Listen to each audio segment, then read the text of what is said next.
Punjabi radio ਜੋ ਐਸੇ ਸੁਣ ਰਹੇ ਸਾਰੇ ਸਰੋਤਿਆਂ ਨੂੰ ਬਲਵਿੰਦਰ ਕੌਰ ਵੱਲੋਂ ਪਿਆਰ ਭਰੀ ਸਤਿ ਸ੍ਰੀ ਅਕਾਲ। ਤੇ ਜੀ ਸਰੋਤਿਓ, ਖਬਰ ਤੇ ਨਜ਼ਰ ਪ੍ਰੋਗਰਾਮ ਲੈ ਕੇ ਅਸੀਂ ਹਾਜ਼ਰ ਹੋ ਗਏ ਹਾਂ। ਖਬਰ ਤੇ ਨਜ਼ਰ ਪ੍ਰੋਗਰਾਮ ਦੇ ਵਿੱਚ ਸਾਡੇ ਨੇ ਹੁੰਦੇ ਨੇ ਜੀ ਬਲਤੇਜ ਪੰਨੂ, ਦੱਸਦੇ ਨੇ ਕਿ ਪੰਜਾਬ ਭਰ ਦੇ ਵਿੱਚ ਜਾਂ ਉੱਥੇ ਦੀਆਂ ਅਖਬਾਰਾਂ ਦੇ ਵਿੱਚ ਕੀ ਖਬਰਾਂ ਆਉਂਦੀਆਂ, ਦੀਨ ਦੁਨੀਆ ਦੇ ਸੋਸ਼ਲ ਮੀਡੀਆ ਦੇ ਉੱਤੇ ਕੀ ਖਬਰਾਂ ਆਉਂਦੀਆਂ, ਉਹ ਆਪਾਂ ਉਹਨਾਂ ਦੇ ਨਾਲ ਸਾਂਝੀਆਂ ਕਰਦੇ ਹਾਂ। ਤੇ ਹੁਣ ਉਹਨਾਂ ਨਾਲ ਕਰਦੇ ਜੀ ਗੱਲਬਾਤ। ਬਲਤੇਜ ਪੰਨੂ ਜੀ, ਸਤਿ ਸ੍ਰੀ ਅਕਾਲ, ਸਵਾਗਤ ਹੈ ਜੀ। ਧੰਨਵਾਦ ਜੀ, ਬਹੁਤ ਮਿਹਰਬਾਨੀ। ਤੇ ਜਿਸ ਸਰੋਤਿਓ, ਪ੍ਰੋਗਰਾਮ ਸ਼ੁਰੂ ਕਰਨ ਤੋਂ ਪਹਿਲਾਂ ਧੰਨਵਾਦ ਕਰਦੇ ਸਾਡੇ ਸਪਾਂਸਰ ਦਾ, ਜਿਨ੍ਹਾਂ ਨੇ ਇਸ ਪ੍ਰੋਗਰਾਮ ਨੂੰ ਸਪਾਂਸਰ ਕੀਤਾ ਤੇ ਤੁਹਾਡੇ ਤੱਕ ਪਹੁੰਚਾਇਆ ਜੀ। ਨਵਜੋਤ ਕੌਰ ਕਲੋਟੀ ਤੇ ਪਰਿਵਾਰ ਜੁੱਬਾ ਸਿਟੀ ਤੋਂ, Punjabi American senior citizen centre Bakersfield, Sukha Singh ji Visalia ਤੋਂ, ਜਾਫੀ ਸਿੰਘ ਜੀ ਬੇਕਰਸਫੀਲਡ ਤੋਂ, ਸਤਨਾਮ ਸਿੰਘ ਸ਼ੇਰਗਿੱਲ ਤੇ ਪਰਿਵਾਰ ਸਲਮਾ ਤੋਂ, ਪ੍ਰਿਤਪਾਲ ਸਿੰਘ ਤੇ ਤਲਵਿੰਦਰ ਸਿੰਘ ਗੈਲ ਬੇਕਰਸਫੀਲਡ, ਗੁਰਦੀਪ ਸਿੰਘ ਬਿਰਦੀ ਕਲੋਵਿਸ ਤੋਂ, ਖਾਲਸਾ ਇੰਸ਼ੋਰੈਂਸ ਏਜੰਸੀ ਵਾਲੇ ਜਿਨ੍ਹਾਂ ਦਾ ਫ਼ੋਨ ਨੰਬਰ 4082722500 ਸੈਨੋਜੇ ਤੋਂ, ਬਹੁਤ ਬਹੁਤ ਇਹਨਾਂ ਦੇ ਧੰਨਵਾਦੀਆਂ। ਇਹਨਾਂ ਨੇ ਇਸ ਪ੍ਰੋਗਰਾਮ ਨੂੰ ਸਪਾਂਸਰ ਕਰਕੇ ਤੁਹਾਡੇ ਤੱਕ ਪਹੁੰਚਾਇਆ ਜੀ।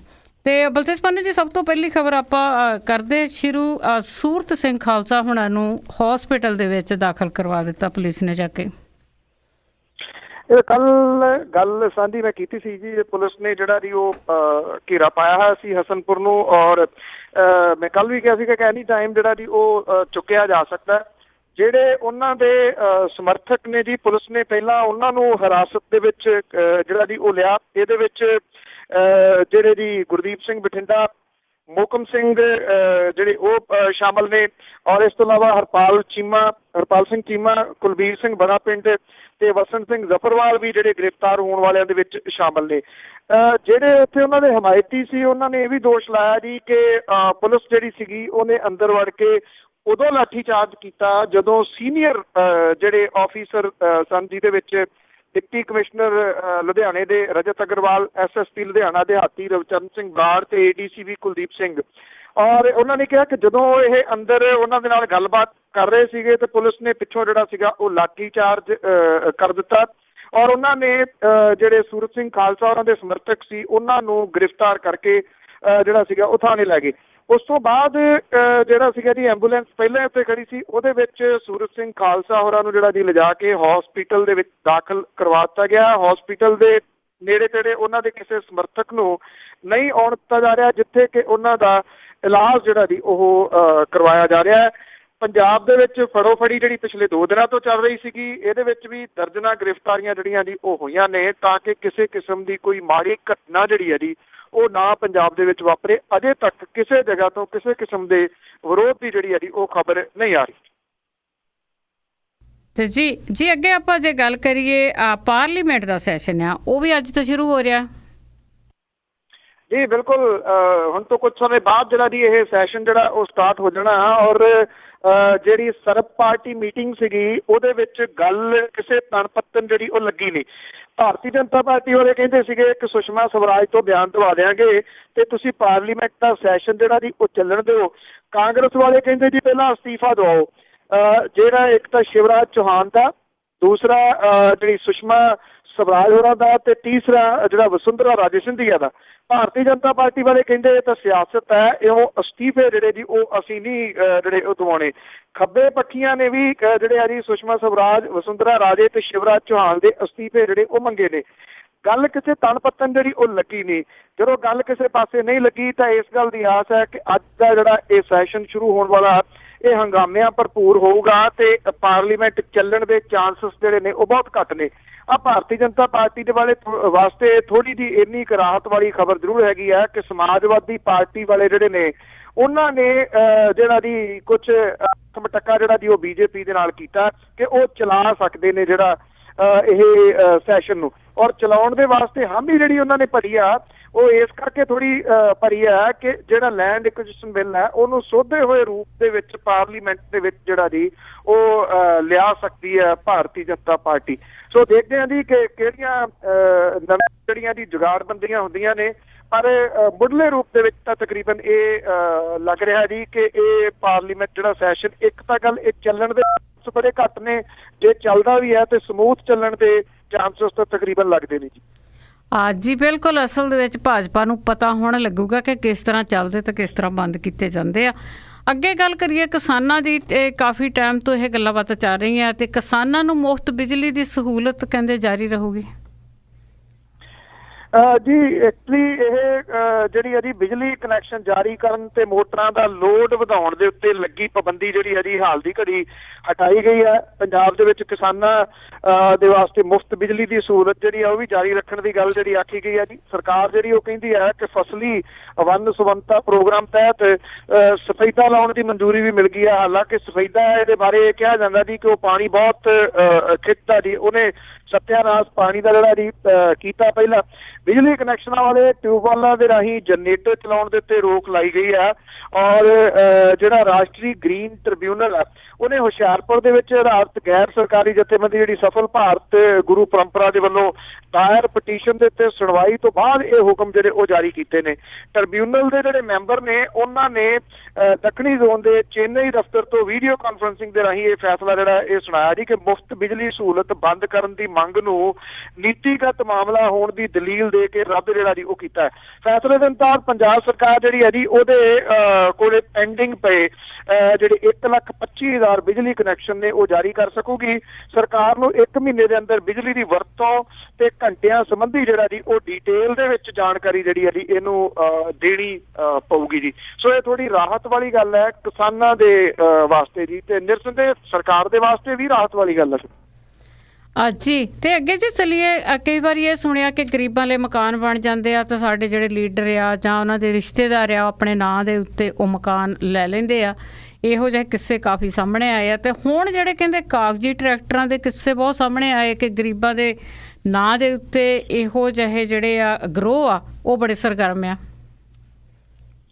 ਬਿਲਕੁਲ ਜੀ, ਇਹ ਨਵੇਂ ਕਿਸਮ ਦਾ ਇੱਕ ਜਿਹੜਾ ਠੱਗੀ ਠੋਰੀ ਵਾਲਾ ਕੰਮ ਜਿਹੜਾ ਨਾ ਜੀ ਉਹ ਸਾਹਮਣੇ ਆਇਆ। ਮੁਕਤਸਰ ਦੇ ਏਰੀਏ ਦੇ ਵਿੱਚ ਮੁੱਖ ਮੰਤਰੀ ਹੋਰਾਂ ਦੇ ਜੱਦੀ ਜ਼ਿਲ੍ਹੇ ਦੇ ਵਿੱਚ ਹੀ ਇੱਕ ਇਸ ਤਰ੍ਹਾਂ ਦਾ ਗਰੋਹ ਜਿਹੜਾ ਸਰਗਰਮ ਹੈ ਜਿਹੜਾ ਗਰੀਬ ਤੇ ਮਜ਼ਦੂਰ ਲੋਕਾਂ ਨੂੰ ਬੈਂਕ ਦੇ ਵਿੱਚੋਂ ਘਰ ਦੀਆਂ ਲੋੜਾਂ ਤੇ 1 ਲੱਖ ਰੁਪਏ ਤੱਕ ਪਰਸਨਲ ਕਰਜ਼ਾ ਦਿਵਾਉਣ ਦੇ ਨਾਂ ਤੇ 7-8 ਲੱਖ ਰੁਪਏ ਦੇ ਨਵੇਂ ਟਰੈਕਟਰਾਂ ਦੇ ਕਰਜ਼ੇ ਜਿਹੜਾ ਜੀ ਉਹ ਕਢਵਾ ਕੇ ਖੁਦ ਹੜੱਪ ਕਰ ਰਿਹਾ ਜੀ। ਇਹ ਜਿਹੜੇ ਬੈਂਕ ਨੇ ਉਹਨਾਂ ਨੇ ਮਜ਼ਦੂਰਾਂ ਦੇ ਕੋਲੋਂ ਜਦੋਂ ਟਰੈਕਟਰਾਂ ਦੀਆਂ ਕਿਸ਼ਤਾਂ ਮੰਗੀਆਂ ਨੇ ਤਾਂ ਇਹ ਜਿਹੜੀ ਕਹਾਣੀ ਆ ਜੀ ਉਹ ਸਾਹਮਣੇ ਆਈ ਆ। ਦਰਜਨ ਤੋਂ ਵੱਧ ਪੀੜਤ ਜਿਹੜੇ ਨੇ ਉਹ ਇਸ ਵੇਲੇ ਸਾਹਮਣੇ ਆ ਚੁੱਕੇ ਨੇ। ਇਹ ਠੱਗ ਟੋਲੇ ਦੇ ਵਿੱਚ ਸ਼ਾਮਲ 2 ਸਾਬਕਾ ਸਰਪੰਚ, 2 ਦਲਾਲ, 1 ਪ੍ਰਾਈਵੇਟ ਬੈਂਕ ਮੁਲਾਜ਼ਮ ਤੇ ਟਰੈਕਟਰ ਏਜੰਸੀ ਦੇ ਕੁਝ ਕਰਮਚਾਰੀ ਜਿਹੜੇ ਨੇ ਉਹ ਸ਼ਾਮਲ ਦੱਸੇ ਜਾ ਰਹੇ ਨੇ ਜੀ। ਡਿਪਟੀ ਕਮਿਸ਼ਨਰ ਜਿਹੜਾ ਮੁਕਤਸਰ ਨੇ ਜੀ ਉਹਨਾਂ ਦੇ ਦਫ਼ਤਰ ਤੋਂ ਥੋੜੀ ਦੂਰ ਦੇ ਉੱਤੇ ਸਥਿਤ ਹੈ ਜੀ ਚੱਕ ਬੀੜ। ਇੱਥੇ ਬਸਤੀ ਜਿਹੜੀ ਹੈ ਜੀ ਬੂਟਾ ਗਿੱਲ ਦੇ ਜਿਹੜੇ ਰਹਿਣ ਵਾਲੇ ਨੇ ਕੁਝ ਉਹਨਾਂ ਨੇ ਜਿਹੜਾ ਇਹ ਸਾਹਮਣੇ ਲਿਆਂਦਾ ਜੀ ਸਭ ਤੋਂ ਪਹਿਲਾਂ ਕਿ ਸਰਪੰਚ ਨੇ ਉਹਨੂੰ ਬੈਂਕ ਚੋਂ 1 ਲੱਖ ਰੁਪਏ ਦਾ ਕਰਜ਼ਾ ਦਿਵਾਉਣ ਲਈ ਉਹਦੇ ਕੋਲੋਂ ਰਾਸ਼ਨ ਕਾਰਡ, ਵੋਟਰ ਕਾਰਡ ਤੇ ਆਧਾਰ ਕਾਰਡ ਦੀ ਫੋਟੋਕਾਪੀ ਲਈ ਸੀਗੀ। ਔਰ ਉਹਨੇ ਟਰੈਕਟਰ ਏਜੰਸੀ ਦੇ ਵਿੱਚ ਇਹਨੂੰ ਲੈ ਗਿਆ। ਉੱਥੇ ਉਹ ਦਖਸ਼ਤ ਕਰਨੇ ਨਹੀਂ ਸੀ ਜਾਣਦਾ। ਟਰੈਕਟਰ ਏਜੰਸੀ ਦੇ ਇੱਕ ਜਿਹੜਾ ਮੁਲਾਜ਼ਮ ਸੀਗਾ ਜੀ ਉਹਨੇ ਟੁੱਟੇ ਭੱਜੇ ਦਖਸ਼ਤ ਕਰਨੇ ਉਹਨੂੰ ਸਿਖਾਤੇ। ਔਰ ਜਿਹੜਾ ਪ੍ਰਾਈਵੇਟ ਬੈਂਕ ਦੇ ਕਰਮਚਾਰੀ ਨੇ ਏਜੰਸੀ ਦੇ ਵਿੱਚ ਉਹਦੇ ਕੋਲੋਂ ਕਰਜ਼ਾ ਫਾਈਲ ਜਿਹੜੀ ਸੀ ਉਹਦੇ ਉੱਤੇ ਦਖਸ਼ਤ ਜਿਹੜੇ ਉਹ ਕਰਵਾ ਲਏ। ਕੁਝ ਦਿਨਾਂ ਤੋਂ ਬਾਅਦ ਸਰਪੰਚ ਨੇ ਰੁਲਦੂ ਸਿੰਘ ਨੂੰ ਟਰੈਕਟਰ ਏਜੰਸੀ ਦੇ ਵਿੱਚ ਬੁਲਾ ਕੇ 40,000 ਰੁਪਏ ਦਿੱਤੇ ਤੇ ਇਹ ਕਿਹਾ ਜੀ ਕਿ 60,000 ਰੁਪਏ ਕੁਝ ਦਿਨਾਂ ਤੱਕ ਜਿਹੜੇ ਉਹ ਮਿਲ ਜਾਣਗੇ। ਇਹੀ ਖੇਡ ਜਿਹੜੀ ਸੀ ਬਾਕੀ ਮਜ਼ਦੂਰਾਂ ਦੇ ਨਾਲ ਖੇਡੀ ਗਈ ਔਰ ਉਹਨਾਂ ਤੋਂ ਜਿਹੜੇ ਦਖਸ਼ਤ ਕਰਾ ਕੇ 40,000 50,000 ਰੁਪਏ ਦਿੱਤਾ ਗਿਆ। ਇਹ ਕਿਹਾ ਗਿਆ ਕਿ ਬਾਕੀ ਜਿਹੜੇ ਪੈਸੇ ਨੇ ਉਹਨਾਂ ਨੂੰ ਮਿਲ ਜਾਣਗੇ। ਹੁਣ ਜਦੋਂ ਬੈਂਕ ਵਾਲਿਆਂ ਦੀਆਂ ਕਿਸ਼ਤਾਂ ਜਿਹੜੀਆਂ ਸੀਗੀਆਂ ਉਹ ਆਉਣੀਆਂ ਸ਼ੁਰੂ ਹੋ ਗਈਆਂ ਤਾਂ ਇਹਨਾਂ ਨੂੰ ਹੈਰਾਨਗੀ ਹੋਈ ਵੀ 7 ਲੱਖ ਰੁਪਏ ਦਾ 8 ਲੱਖ ਰੁਪਏ ਦਾ ਕਰਜ਼ਾ ਤਾਂ ਉਹਨਾਂ ਨੇ ਕਦੀ ਲਿਆ ਨੀਗਾ। ਬੈਂਕ ਵਾਲੇ ਕਹਿੰਦੇ ਕਿ ਤੁਸੀਂ ਬੈਂਕ ਦੇ ਵਿੱਚ ਆ ਕੇ ਸਾਈਨ ਕੀਤੇ ਆ ਤੇ ਇਹ ਕਰਜ਼ਾ ਜਿਹੜਾ ਜੀ ਤੁਸੀਂ ਹੀ ਲਿਆ। ਮੁੱਕਰ ਤਾਂ ਉਸ ਗੱਲ ਤੋਂ ਇਹ ਸਕਦੇ ਨਹੀਂਗੇ ਪਰ ਇਹ ਕਹਿੰਦੇ ਕਿ ਸਾਡੇ ਨਾਲ ਧੋਖਾ ਜਿਹੜਾ ਜੀ ਇਸ ਮਸਲੇ ਦੇ ਉੱਤੇ ਹੋਇਆ ਤੇ ਇਹ ਜਿਹੜਾ ਜੀ ਇਹਨਾਂ ਦੇ ਉੱਤੇ ਗ੍ਰਿਫਤਾਰੀਆਂ ਜਿਹੜੀਆਂ ਹੋਣੀਆਂ ਚਾਹੀਦੀਆਂ ਨੇ। ਅਜੇ ਪੁਲਿਸ ਨੇ ਕੋਈ ਕੇਸ ਜਿਹੜਾ ਉਹ ਦਰਜ ਨਹੀਂ ਕੀਤਾ। ਜੀ ਤੇ ਅੱਗੇ ਜੀ ਗੱਲ ਕਰੀਏ ਜਿਸ ਤਰ੍ਹਾਂ ਹੁਣ ਕਾਫੀ ਭਖ ਦਾ ਮਸਲਾ ਹੋਇਆ ਕਿ ਜਿਹੜੇ ਪੰਜਾਬ ਤੋਂ ਆਏ ਸਾਡੇ ਮੰਤਰੀ ਆ ਉਹਨਾਂ ਦੇ ਖਿਲਾਫ ਕਾਫੀ ਜਿਹੜਾ ਰੋਹ ਦੇਖਣ ਨੂੰ ਮਿਲਿਆ NRI ਦਾ ਤੇ ਸਿਕੰਦਰ ਮਲੂਕਾ ਦੇ ਬਿਆਨ ਦੇ ਨਾਲ ਜਿਹੜਾ ਵਾਦ ਵਿਵਾਦ ਛਿੜ ਗਿਆ ਜਿਹੜਾ ਉਹਨੇ ਪੁਲਿਸ ਦੇ ਖਿਲਾਫ ਵੀ ਦਿੱਤਾ ਹੈ। ਬਿਲਕੁਲ ਜੀ, ਐਕਚੁਅਲੀ ਕੱਲ ਵੀ ਜਿਹੜੀ ਗੱਲ ਕਿਸੇ ਦੇ ਨਾਲ ਮੇਰੀ ਹੋ ਰਹੀ ਸੀ ਕਿ ਇਹਦੇ ਵਿੱਚ ਸਿਆਣਪ ਕੀ ਰਹੀ ਕਿ ਜਿਹੜੇ ਕੰਟਰੋਵਰਸ਼ੀਅਲ ਨੇ ਉਹਨਾਂ ਨੂੰ ਹੀ ਕਿਉਂ ਜਿਹੜਾ ਜੀ ਭੇਜਿਆ ਗਿਆ ਇਸ ਦੌਰੇ ਦੇ ਉੱਤੇ। ਔਰ ਜਿਹੜੇ ਪਹਿਲਾਂ ਵੀ ਕਈ ਮਾਮਲਿਆਂ ਦੇ ਵਿੱਚ ਜਿਹੜਾ ਜੀ ਉਹ ਵੱਖ-ਵੱਖ ਸਮੇਂ ਦੇ ਉੱਤੇ ਜਿਹੜੀ ਆ ਜੀ ਉਹ ਵਾਦ ਵਿਵਾਦ ਦਾ ਕਾਰਨ ਬਣਦੇ ਰਹੇ ਨੇ। ਸਿਕੰਦਰ ਸਿੰਘ ਮਲੂਕਾ ਹੋਰਾਂ ਦੀ ਵੀਡੀਓ ਜਿਹੜੀ ਆ ਜੀ YouTube ਦੇ ਉੱਤੇ ਉਹ ਅਜੇ ਵੀ ਭਾਉਂਦੀ ਫਿਰਦੀ ਆ। ਜਥੇਦਾਰ ਤੋਤਾ ਸਿੰਘ ਹੋਰਾਂ ਦਾ ਨਾਮ ਜਿਹੜਾ ਜੀ ਉੱਥੇ ਮੋਗੇ ਦੇ ਨੇੜੇ ਇੱਕ ਜ਼ਮੀਨ ਦੇ ਉੱਤੇ ਹੋਏ ਕਬਜ਼ੇ ਦੇ ਵਿੱਚ ਤਾਂ ਜਿਹੜਾ ਜੀ ਉਹ ਬੋਲਦਾ ਰਿਹਾ। NRI ਉਹ ਮੰਤਰੀ ਨੇ ਉਹ ਕਿਹੋ ਜਿਹੀ ਜਿਹੜੀ ਆ ਜੀ NRIs ਨੂੰ ਜਿਹੜੀ ਉੱਥੇ ਸਿਕਿਉਰਿਟੀ ਦੀ ਗੱਲ ਜਿਹੜੀ ਆ ਜੀ ਉਹ ਕਰ ਸਕਦੇ ਨੇ NRIs ਦੀਆਂ ਪ੍ਰਾਪਰਟੀਜ਼ ਨੂੰ ਲੈ ਕੇ। ਸਿਕੰਦਰ ਸਿੰਘ ਮਲੂਕਾ ਉਹਨਾਂ ਦਾ ਬਿਆਨ ਜਿਹੜਾ ਕੈਨੇਡਾ ਦੇ ਬਾਰੇ ਦੇ ਵਿੱਚ ਦਿੱਤਾ ਗਿਆ ਉਹ ਬੜਾ ਇਸ ਵੇਲੇ ਚਰਚਿਤ ਆ, ਜਿਹੜਾ ਵੀਡੀਓ ਬਿਆਨ ਆ ਜਿਹਦੇ ਵਿੱਚ ਉਹ ਕਹਿੰਦੇ ਨੇ ਕਿ ਨੂੰ VIP ਜਿਹੜੇ ਲੋਕ ਨੇ ਉਹਨਾਂ ਦੀ ਪ੍ਰੋਟੈਕਸ਼ਨ ਕਰਨ ਦੇ ਵਿੱਚ ਅਸਫਲ ਰਹੀ ਹੈ ਕੈਨੇਡਾ ਦੀ ਪੁਲਿਸ। ਸਵਾਲ ਜਿਹੜਾ ਜੀ ਬਹੁਤਾ ਵੱਡਾ ਉੱਪਰ ਕੇ ਇਹ ਸਾਹਮਣੇ ਆ ਰਿਹਾ ਕਿ ਮਲੂਕਾ ਸਾਹਿਬ ਪਹਿਲਾਂ ਵੀ ਇੱਥੇ ਆਉਂਦੇ ਰਹੇ ਨੇ, ਉਹਨਾਂ ਦੇ ਪਰਿਵਾਰ ਦੇ ਮੈਂਬਰ ਵੀ ਕੈਨੇਡਾ 'ਚ ਰਹਿੰਦੇ ਨੇ, ਉਹਨਾਂ ਨੂੰ ਅਜੇ ਤੱਕ ਇਹ ਪਤਾ ਨਹੀਂ ਲੱਗਿਆ ਕਿ ਇੱਥੇ VIP ਕਲਚਰ ਨਹੀਂ ਹੈਗਾ ਤੇ ਇੱਥੇ ਇਹੋ ਜਿਹੀ ਪ੍ਰੋਟੈਕਸ਼ਨ ਜਿਹੜੀ ਹੈ ਜੀ ਉਹ ਨਹੀਂ ਦਿੱਤੀ ਜਾਂਦੀ। ਫਿਰ ਵੀ ਉਹਨਾਂ ਨੇ ਜਿਹੜਾ ਸਵਾਲੀਆ ਚਿੰਨ੍ਹ ਕੈਨੇਡੀਅਨ ਪੁਲਿਸ ਦੇ ਉੱਤੇ ਜਿਹੜਾ ਖੜਾ ਕਰ ਦਿੱਤਾ ਟੋਰਾਂਟੋ ਦੀ ਪੁਲਿਸ ਦੇ ਉੱਤੇ ਜਾਂ ਫਿਰ ਬ੍ਰਿਟਿਸ਼ ਕੋਲੰਬੀਆ ਦੀ ਪੁਲਿਸ ਦੇ ਉੱਤੇ, ਉਹਨੇ ਇੱਕ ਨਵਾਂ ਵਾਦ ਵਿਵਾਦ ਜਿਹੜਾ ਨਾ ਜੀ ਉਹ ਛੇੜ ਦਿੱਤਾ। ਇੱਕ ਤਾਂ VIP ਕਲਚਰ ਦੇ ਬਾਰੇ ਦੇ ਵਿੱਚ, ਦੂਜਾ ਜਿਹੜਾ ਇਸ ਬਾਰੇ ਦੇ ਵਿੱਚ ਕਿ ਜਿਹੜੇ ਇਹ ਵਿਜ਼ਟਰ ਵੀਜ਼ੇ ਦੇ ਉੱਤੇ ਆਉਣ ਵਾਲੇ ਲੋਕ ਨੇ ਕੀ ਉਹ ਇੱਦਾਂ ਦੀਆਂ ਰਾਜਨੀਤਿਕ ਕਾਨਫਰੰਸਾਂ ਓਪਨਲੀ ਜਿਹੜਾ ਜੀ ਉਹ ਕਰ ਸਕਦੇ ਨੇ। ਇਹਨੂੰ ਲੈ ਕੇ ਮੇਰਾ ਖਿਆਲ ਤੁਸੀਂ ਵੀ ਇੱਕ ਬਿਆਨ ਜਿਹੜਾ ਜੀ ਉਹ ਚਲਾਇਆ Canadian defence minister Jason Kenny ਵੀ ਜਿਹੜਾ ਆਇਆ ਜੀ, ਜਿਹਦੇ ਵਿੱਚ ਉਹਨਾਂ ਨੇ ਕਿਹਾ ਕਿ ਪਹਿਲਾਂ ਆਪਣੇ ਸੂਬੇ ਦੇ ਵਿੱਚ ਜਾ ਕੇ ਡਰੱਗ ਦੀ ਸਮੱਸਿਆ ਜਿਹੜੀ ਹੈ ਜੀ ਹੱਲ ਕਰੋ, ਫਿਰ ਤੁਸੀਂ ਕੈਨੇਡੀਅਨ ਪੁਲਿਸ ਦੇ ਉੱਤੇ ਕਿੰਤੂ ਪਰੰਤੂ ਜਿਹੜਾ ਜੀ ਉਹ ਕਰਿਓ। ਇਹ ਇੱਕ ਕਿਸਮ ਦੇ ਨਾਲ ਇਹੋ ਲੱਗਦਾ ਜੀ ਕਿ ਇਹ ਆਪਣੇ ਸੀਨੀਅਰ ਲੀਡਰਾਂ ਦਾ ਰਾਹ ਖੋਲ੍ਹਣ ਦੇ ਵਾਸਤੇ ਆਏ ਸੀਗੇ, ਕੰਧ ਕਰਕੇ ਆਪਣੇ ਆਪ ਦੇ ਵਾਸਤੇ ਤੁਰ ਚੱਲੇ ਨੇ। ਬਿਲਕੁਲ ਜੀ, ਮੇਰੇ ਖਿਆਲ ਦੇ ਵਿੱਚ NRI ਨੂੰ ਵੀ ਇਹ ਆਉਣ ਵਾਲੇ ਟਾਈਮ ਦੇ ਵਿੱਚ ਕਾਫੀ ਪ੍ਰੋਬਲਮਾਂ ਜਿਹੜੀਆਂ ਆਉਣਗੀਆਂ। ਇੱਕ ਤਾਂ ਆਪਸੀ ਤਣਾਅ ਵੱਧਦਾ ਆ ਬਾਹਰਲੀਆਂ ਕੰਟਰੀਆਂ ਦੇ ਵਿੱਚ, ਤੇ ਦੂਸਰਾ ਜਿਹੜਾ ਪ੍ਰਾਹੁਣੇ ਬਣ ਕੇ ਆਉਣ ਤੇ ਬਿਲਕੁਲ ਨਿੱਘਾ ਸਵਾਗਤ ਕਰਦੇ ਆ ਸਾਰੇ, ਪਰ ਜੇ ਉਹ ਪੋਲੀਟਿਕਸ ਹੀ ਲਾ ਕੇ ਆਉਣਾ ਤੇ ਇਸ ਤਰ੍ਹਾਂ ਦੀਆਂ ਜਿਹੜੀਆਂ ਵਾਰਦਾਤਾਂ ਉਹ ਹੁੰਦੀਆਂ ਹੀ ਰਹਿਣੀਆਂ ਆ। ਤੇ ਅੱਗੇ ਇਹਨਾਂ ਨੂੰ ਹੀ ਲੈ ਕੇ ਕਿ ਜਿਹੜੀਆਂ ਇਹਨਾਂ ਦੀਆਂ ਕਾਨਫਰੰਸਾਂ ਸੀਗੀਆਂ ਉਹ ਤਾਂ ਲੋਕਾਂ ਦੇ ਰੋਹ ਦੇ ਅੱਗੇ ਉਹਨਾਂ ਦੀ ਭੇਟ ਚੜ੍ਹ ਗਈਆਂ, ਪਰ ਫਿਰ ਵੀ ਇਹਨਾਂ ਦੇ ਪ੍ਰਕਾਸ਼ ਸਿੰਘ ਬਾਦਲ ਤੇ ਸੁਖਬੀਰ ਸਿੰਘ ਬਾਦਲ ਦੇ ਬਿਆਨ ਆ ਰਹੇ ਜੀ। ਮੁੱਖ ਮੰਤਰੀ ਪ੍ਰਕਾਸ਼ ਸਿੰਘ ਬਾਦਲ ਹੋਰਾਂ ਨੂੰ ਇੱਥੇ ਧੂਰੀ ਦੇ ਵਿੱਚ ਪੁੱਛਿਆ ਗਿਆ ਜੀ ਗੱਲ ਕਿ ਇਹਦੇ ਬਾਰੇ ਤੁਸੀਂ ਕੀ ਕਹੋਗੇ, ਜੋ ਕੁਛ ਵਿਦੇਸ਼ਾਂ ਦੇ ਵਿੱਚ ਜਿੰਨਾ ਅਕਾਲੀ ਦਲ ਨੂੰ ਵਿਰੋਧ ਦਾ ਜਿਹੜਾ ਜੀ ਉਹ ਸਾਹਮਣਾ ਕਰਨਾ ਪਿਆ। ਉਹ ਕਹਿੰਦੇ ਜੀ ਕਿ ਇਹ ਜਿਹੜਾ ਵਿਰੋਧ ਹੈ ਜਿਹੜੇ ਲੋਕ ਕਰ ਰਹੇ ਨੇ ਉਹਨਾਂ ਨੂੰ ਪੰਜਾਬ ਦੀ ਅਸਲ ਤਸਵੀਰ ਨਹੀਂ ਪਤਾ। ਇਹ ਵਿਦੇਸ਼ਾਂ ਦੇ ਵਿੱਚ ਦੇਰ ਤੋਂ ਜਾ ਕੇ ਵਸੇ ਹੋਏ ਨੇ, ਉਹਨਾਂ ਨੂੰ ਕੀ ਪਤਾ ਕਿ ਪੰਜਾਬ ਜਿਹੜਾ ਜੀ ਉਹ ਕਿੰਨੀ ਤਰੱਕੀ ਜਿਹੜੀ ਹੈ ਜੀ ਉਹ ਕਰ ਗਿਆ। ਉਹ ਕਹਿੰਦੇ ਕਿ ਇਹ ਅਸਲੀਅਤ ਤੋਂ ਅਣਜਾਣ ਲੋਕ ਨੇ ਜਿਨ੍ਹਾਂ ਨੇ ਵਿਰੋਧ ਕੀਤਾ।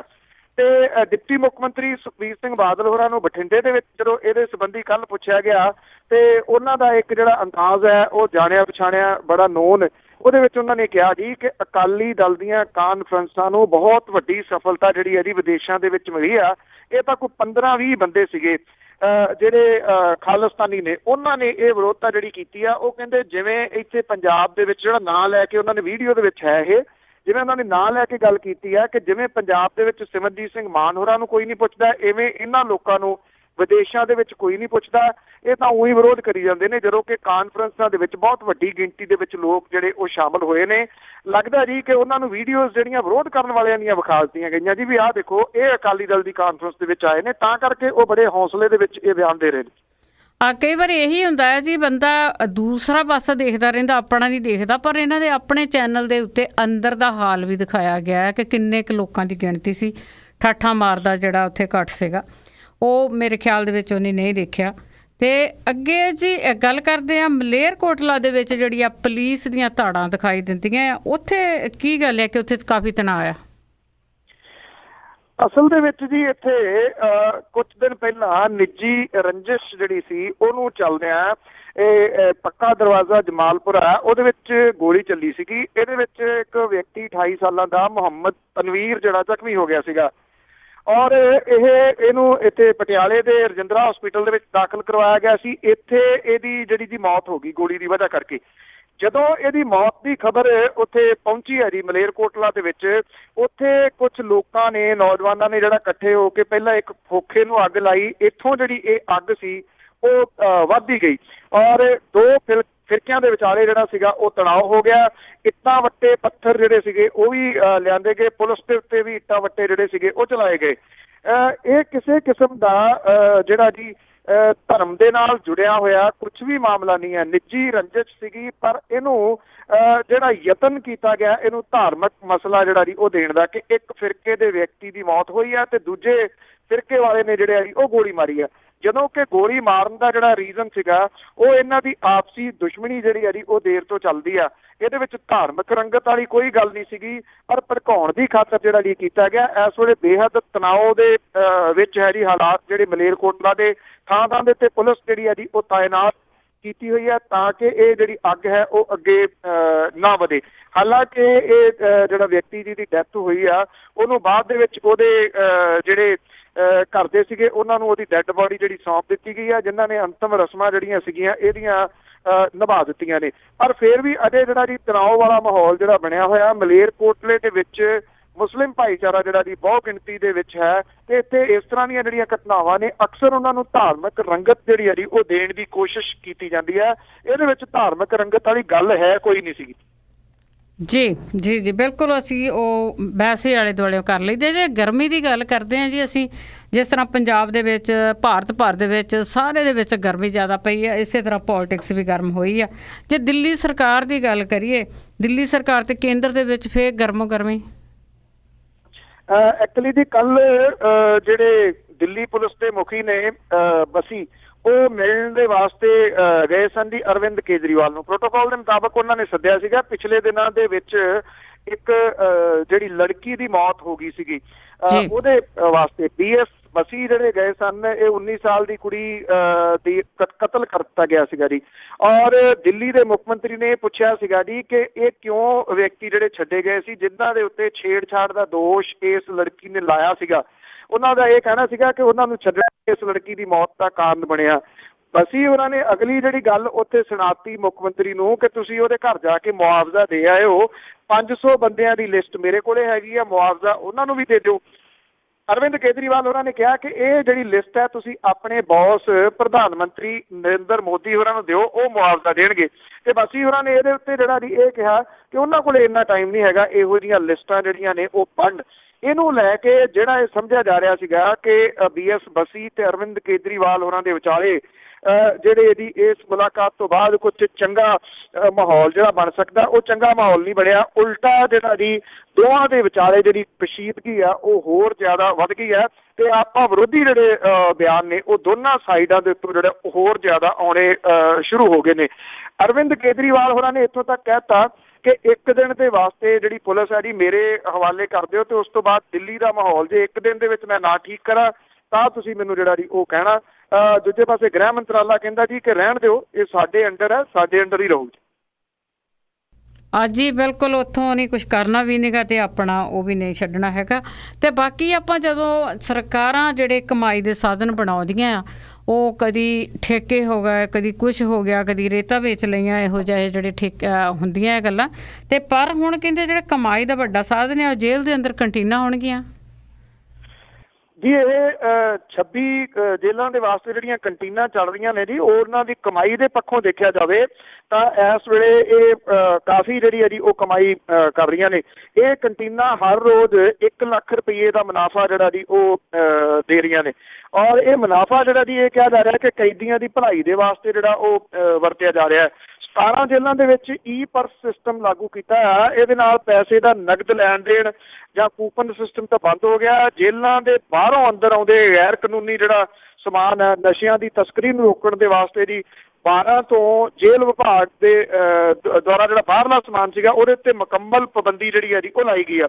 ਅੰਦਰ ਕੰਟੀਨਾਂ ਦੇ ਸੀਲਬੰਦ ਸਮਾਨ ਜਿਹੜਾ ਜੀ ਉਹ ਵੇਚਣਾ ਸ਼ੁਰੂ ਕੀਤਾ ਹੋਇਆ। ਕਿਸੇ ਟਾਈਮ ਜਿਹੜਾ ਇਹ ਕਿਹਾ ਜਾਂਦਾ ਜੀ ਕਿ ਇਹਦੀ 5000 ਰੁਪਈਆ ਜਿਹੜੀ ਰੋਜ਼ ਦੀ ਸਾਰੀ ਕਮਾਈ ਹੁੰਦੀ ਸੀ, ਪਰ ਵੱਧਦਿਆਂ ਹਰ ਰੋਜ਼ ਜਿਹੜੀ ਹੈ ਜੀ 1 ਲੱਖ ਰੁਪਈਏ ਦੀ ਇਸ ਵੇਲੇ ਸੇਵਿੰਗ ਜਿਹੜੀ ਹੈ ਜੀ ਉਹ ਸਰਕਾਰ ਨੂੰ ਹੋ ਰਹੀ ਹੈ।